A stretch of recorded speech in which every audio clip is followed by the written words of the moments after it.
Servus, Glück auf und herzlich willkommen zu einer weiteren Folge Taktik Fox für das Spiel gegen den ersten FC Union Berlin.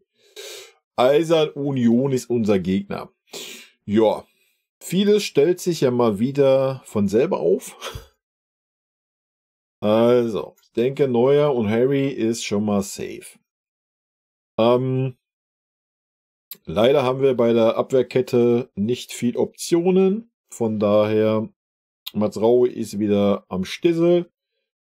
Kim ist am Stissel. Upa ist am Stissel. Zack. Links. Ja, ich würde Kretzig mal die Chance geben, sage ich euch, wie es ist.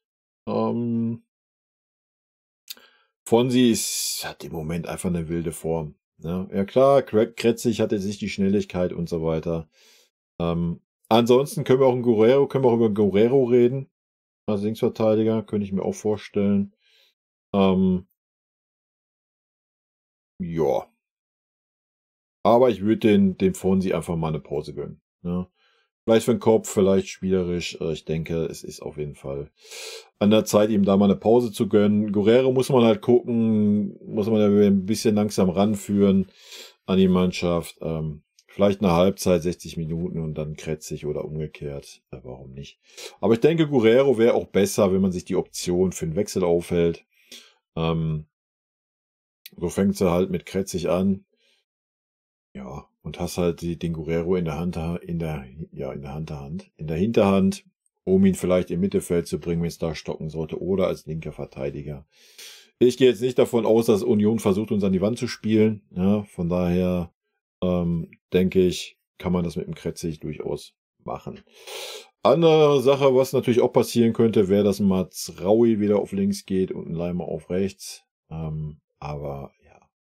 Ich denke, Tuchel ist auch eher so der Freund davon, dass was eingespielt ist. Von daher gehe ich davon aus, dass diese drei spielen werden und hier wird ein Davis spielen. Ja. Ich würde es halt so rum machen. Gut, machen wir vorne weiter. Vorne ist die Sache relativ einfach. Ich würde mit dem Rio anfangen. Musiala ist wieder im Kader. Es reicht nicht für mehr als einen Kurzeinsatz. Von daher würde ich mit Müller anfangen.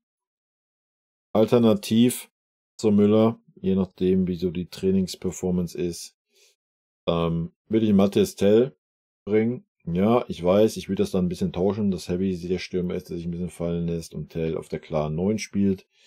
Ich denke, über Außen ist ein Tel halt einfach ein bisschen verschenkt, meiner Meinung nach. Ja, ich würde einen Coman bringen. Ich weiß, Coman war super schlecht gegen Kopenhagen. Alternative wäre Gnabry. Oder du wirst einen Sané wieder rüberstellen und einen Tell bringen. Ich würde King die Chance geben, sich zu rehabilitieren, weil das war wirklich nichts gegen Kopenhagen. Sollte das nicht fruchten, wäre er zur Halbzeit raus bei mir. Ganz einfach. Ansonsten ist halt ein bisschen schwer, wenn man die Trainingsleistung nicht sieht. Ansonsten, ja, könnte man da natürlich auch anders aufstellen. Ja, ich kann da jetzt mal hier mal als Alternative. Ich nehme mal den Gnabry da rein. Wo ich einen Gnabry nicht wirklich in der Startelf sehen will oder muss. Ja. Ansonsten könnte man natürlich auch sagen, man lässt einen Müller vielleicht über rechts kommen und stellt einen Tel echt neben Kane auf, dass die ein bisschen im Wechsel sind. Wäre auch eine sehr gute Sache. Wenn Coman im Training ähnlich schlecht performt wie gegen Kopenhagen, würde ich den Coman auch nicht aufstellen. Ja. Da würde ich schon so mal, dass ich Müller auf rechts ziehe. Auch wenn Müller jetzt nicht so der rechte Außenbahnspieler ist, aber wir sind ja eh nicht so die Außenbahnspieler taktisch gesehen. Und ich gehe nicht davon aus, dass Union uns die Räume gibt, dass Union rausrücken wird, dass wir die super Räume haben, um die Schnelligkeit eines King oder Sané auszunutzen. Von daher könntest du auch mit Müller auf dem Flügel spielen, denke ich. Ich glaube nicht, dass so die Schnelligkeit kommt. Ja, wäre auch noch eine Alternative. Komm, das machen wir auch. Das machen wir einfach. Zack. Wir stellen einfach den Müller rein. Warum nicht? Man muss doch mal ein bisschen was probieren. Und ich würde den Taylor auf jeden Fall nochmal die Chance geben. Ja, war jetzt auch nicht super überzeugend gegen Kopenhagen. Aber ich würde den Taylor ganz gerne einfach mal in der Mitte sehen. Beziehungsweise wir können das Ganze auch gerne so schieben, wenn ihr wollt. ziehen die ein bisschen weiter nach hinten, ne, dass wir mal mit 2 Stürmern spielen. Ich denke, das könnte gut passen. Und ja, Mitte ist natürlich schwierig. Was wird sehr wahrscheinlich spielen? Ich denke, Kimmich Goretzka wird spielen. Ich persönlich, Conny hat mir sehr gut gefallen gegen Kopenhagen. Ich weiß, einige von euch hat es nicht so gut gefallen. Mir hat er sehr gut gefallen. Und ich würde mit Goretzka anfangen.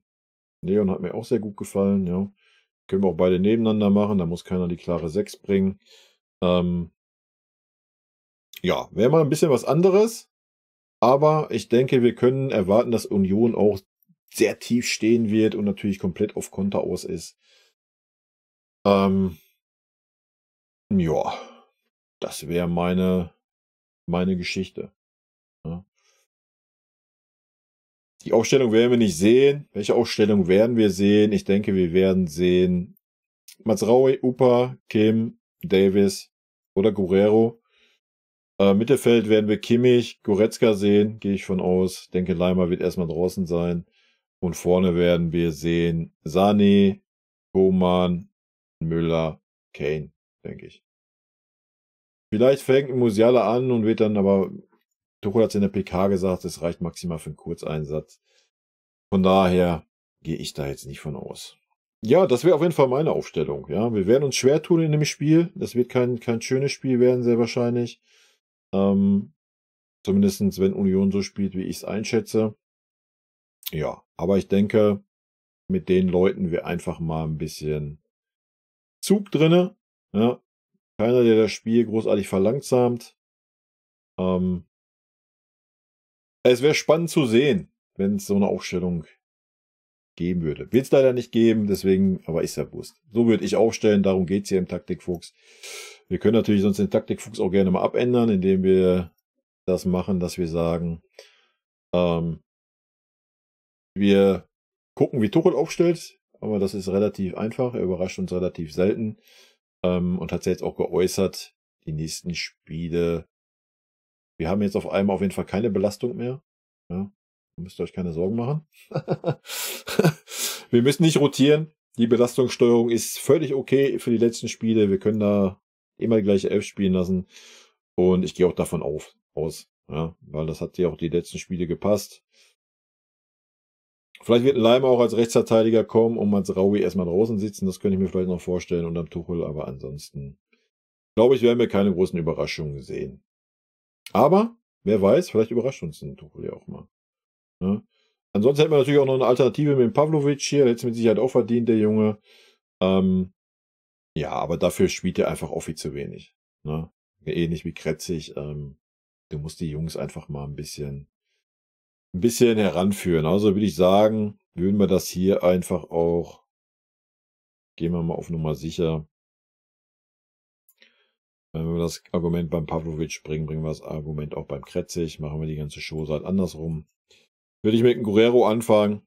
Kretzig als Alternative, falls ein Guerrero da irgendwie das nicht so gut hinkriegt, aber er hat einen Dortmund-Aulinger Verteidiger gespielt, sollte machbar sein. Ja, hier ist klar, ne? Unsere Alternativen sind natürlich Pavlovic, Kimmich. Ja. Außen ist auch klar, brauche ich sich alle die Alternativen hier reinmachen. Wir haben Schuppo noch als Alternative, wir haben Gnabry als Alternative. Boston Davis als Alternative, vielleicht sogar auch mal für eine Position weiter vorne. Vielleicht kann er sich da mal ein bisschen besser zur Geltung bringen, ich weiß es nicht. Genauso Kretzig ist eine Alternative für außen, für die Mitte. Also wir müssen halt einfach. Das Ding ist, ich kann mich jetzt nicht hier hinsetzen und kann sagen, so würde ich jetzt aufstellen und ich würde jetzt einen Pavlovic und Kretzig von Anfang an bringen. Weil die Jungs einfach wenig Spielzeit haben. Ich meine, Pavlovic hat jetzt so ein bisschen gekriegt, ja. Könnte man vielleicht drüber streiten, aber ansonsten ist es super schwer, denen jetzt zu sagen, ihr macht jetzt hier, spielt von Anfang an weil die nächsten Spiele, die kommen, sind alle super wichtig. Ja. Aber man sollte zusehen, dass man den Jungs Spielzeit gibt. Ja. Indem man sie halt einfach mal zur 60., 70. einwechselt. Ja, und das würde ich schon fühlen. Wir haben gesehen, dass ein Pavlovic das ohne Probleme kann. Und wenn man ihn so mal 3, 4 Spiele ranführt, dann kann man ihn auch gerne Startelf-Einsätze mal reinhauen. Ne?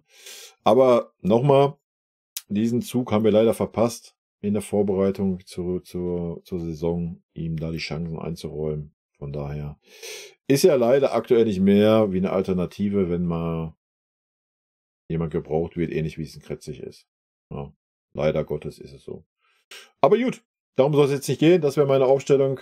Haut mir gerne eure Meinung dazu in die Kommentare. Und dann versuche ich die morgen hoffentlich noch vor dem Spiel. Ich habe dieses Wochenende leider ein bisschen Stress mit Umzug und so. Von daher kann ich euch das nicht versprechen. Aber ich werde sie auf jeden Fall dann nach dem Wochenende lesen und freue mich da immer drauf. Rot-weiße Grüße gehen raus. Viel Spaß beim Spiel. Tschüssi.